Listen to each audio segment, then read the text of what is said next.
हाय, good morning. मेरा नाम शैलेश राव है और वेलकम टू रगड एक्सपीरियंसेस। ये हमारा यूट्यूब चैनल है जहां हम रगड इंडियन से बात करते हैं।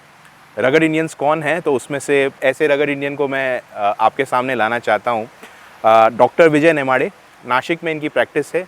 ये एक ऑर्थोपेडिक सर्जन हैं और साथ ही साथ में अपने एज अ हॉबी या फ्री टाइम में ये रनिंग करते हैं और इवन बहुत अच्छे ट्रैकर हैं। तो without wasting time, let me introduce you all to doctor Vijay Nemade.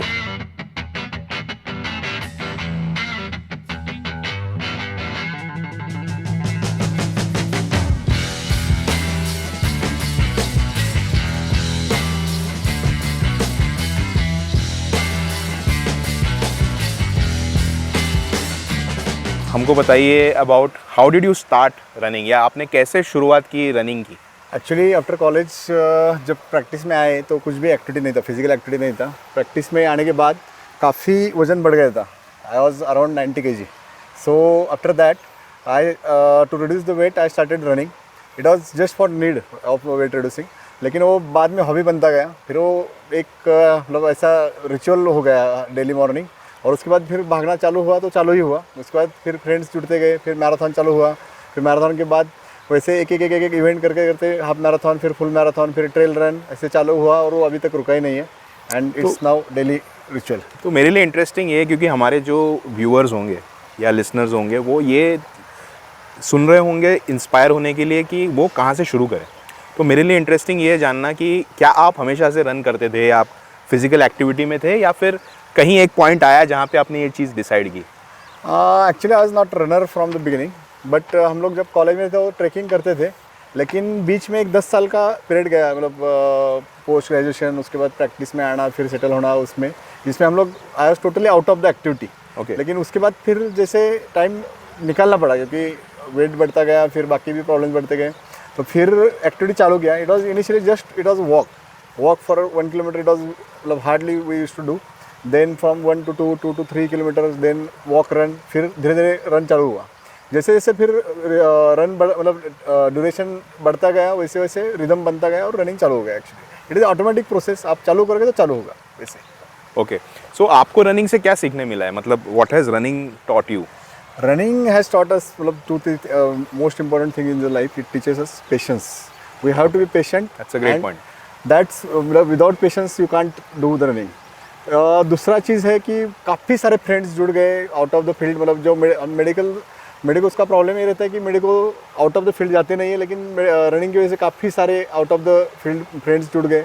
और age is not bar for running. We can get a friends right from the मतलब college students to up to 70-75 years तक हमारे सब group है, उसमें कोई ना कोई मिलते रहते हैं। फिर और एज इज़ नॉट मतलब ऐसा रिस्ट्रिक्शन नहीं है फ्रेंड्स बनाने के लिए। ओके, सो मेरा अगला क्वेश्चन ये रहने वाला था क्योंकि कई सारे लोग हैं, अभी आप जैसे बोला आपने नॉन मेडिकोज, राइट? तो मेडिको के अलावा नॉन मेडिकोज भी है, लेकिन कई लोगों से जो आप बात करो तो वो यही बोलते हैं कि यार मैं कोई भी एक्टिविटी इसलिए नहीं कर रहा हूँ क्योंकि मुझे टाइम नहीं मिलता, राइट? तो आपसे ज़्यादा मुझे लगता है एज अ डॉक्टर प्रोफेशनली आप लोगों से ज़्यादा कोई बिजी नहीं होता। तो आप अपने बिजी शेड्यूल से कैसे इसके लिए टाइम निकालते हो और ये कैसे पॉसिबल होता है आप लोगों के लिए? एक्चुअली रनिंग के लिए मतलब ऐसा कुछ खास प्रिपरेशन नहीं है। You can give 1 hour of your life, मतलब your day to day activity. Definitely we can get it मतलब adjust it. And there is no time, there is no ऐसा कुछ स्पेसिफिक रिक्वायरमेंट्स नहीं है। आप रोड पे भाग सकते हो, ग्राउंड में भाग सकते हो, जॉगिंग ट्रैक पे भाग सकते हो, वेयर यू वांट। मतलब जहाँ भी जाते हो आप भाग सकते हो। सुबह भाग सकते हो, दोपहर में भाग सकते हो, रात में भाग सकते हो। So that is not a restriction. सिर्फ आपको बहाने छोड़ने और ग्राउंड पे आना है, बस दैट्स इट। आपको एक शूज़ चाहिए या फिर जैसे मैं भागता हूँ चप्पल से या बेयरफुट भी भाग सकते हैं, लेकिन एज पर योर मतलब विश हो तो देयर इज वे। करेक्ट। अब चूंकि मैं आपको कुछ समय से जानता हूं तो आपने मुझे एक बुक के बारे में बताया था, जिस बुक ने आपको काफ़ी हद तक इंस्पायर किया, तो थोड़ा आप अगर वो व्यूअर्स को बताएं। एक्चुअली इनिशियल 3 मैराथन्स मैंने विथ शूज़ भागा था, लेकिन उसके बाद फिर मैं एक बुक पढ़ा, born to run by Christopher McDougall. So after that book I मतलब started running with barefoot and barefoot sandals. वो लूना सैंडल्स उसमें मेंशन किया हुआ है बुक में, that I adopted for that one. And that book is very good actually, everyone should go through it.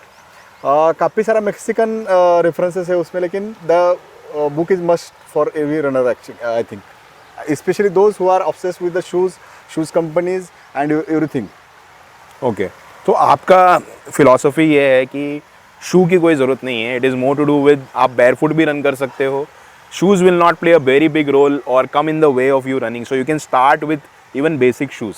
नहीं, it is there is actually मतलब ऐसा नहीं है, it is as per your comfort. ऐसा जरूरी नहीं कि आप बेयर फुट ही भागो या विथ शूज़ ही भागो, ऐसा नहीं है. लेकिन if you want you can run barefoot and that is for sure. मतलब I have never tried barefoot walking also, but since 2018 I have started with the barefoot and I am doing well. That's it. Okay. और कई सारे लोग जो है अभी marathon देखते हैं और मैराथन उनको लगता है कि यार 10 किलोमीटर 20 किलोमीटर या 40 किलोमीटर भागना चाहिए और फिलहाल वो कुछ भी नहीं कर रहे हैं एज एन एक्टिविटी. तो कहीं ना कहीं जब कई सारे लोग हम लोग सुनते हैं कि डायरेक्टली मैराथन में चले जाते हैं और ऐसा भी न्यूज़ आता है कि लोगों का फेटल कुछ हो जाता है. Exactly. तो ये जो तैयारी होती है from zero to running a full marathon, इसका टाइम फ्रेम क्या लेना चाहिए आइडियली और क्या प्रॉब्लम उसमें उसमें क्या चीज़ें कर सकते हो आप? Actually, you should decide the aim. What is the aim for the running? If you are, मतलब, I run for fun. Actually, it is for enjoyment. So there should not be any time limit or anything. But one should not go directly for the competitive running. I think. At least if you have not done any activity since last few years, then you should go for medical checkup. Then you should go for running. At least basic checkup you should do, blood pressure, etc. 2D echo, all. But competitive running should be done with strictly with proper preparation, and we should not go for any haphazard goal like this. Okay. तो आप running तो करते ही हो, साथ में आप trekking भी करते हो. Yeah. तो आपको कुछ दूसरा प्रिपरेशन करना पड़ता है या how do you balance that? Actually, running is the mother of all sports, A to Z sports. So there is no other preparation required. That's okay. So I think बहुत हद तक हमने काफ़ी सारी चीज़ें कवर कर ली है, but from your end is there anything that you want to share with somebody who is starting off? Is there anything that you want to tell them or let's say 3 things that you want to share with them, that these are the 3 things that you do when you start or you are already running, let's say, what are the 3 things that you need to keep in mind? if possible, just try to get try to join a group. With group, it is very good. Like the beginning and momentum you will get, and inspiration you will get from group. Second thing, there is no time, specific time when should you start. Okay. It is the day when you will start. That is the time.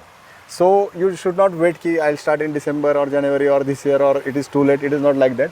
And the last thing I'll go tell, at least initially you should do running. You should do proper running for your fun and your enjoyment. The competitive is your last choice. It should be your last choice always. Correct. Great. So I think काफ़ी सारी चीज़ें हम आज समझ पाए हैं आपसे doctor विजय, और thank you so much for sharing your time and spending your time with us. I am sure आपको अभी जाके किसी ना किसी पेशेंट को देखना है, तो thank you so much for your time. Thank you. It was great talking to you.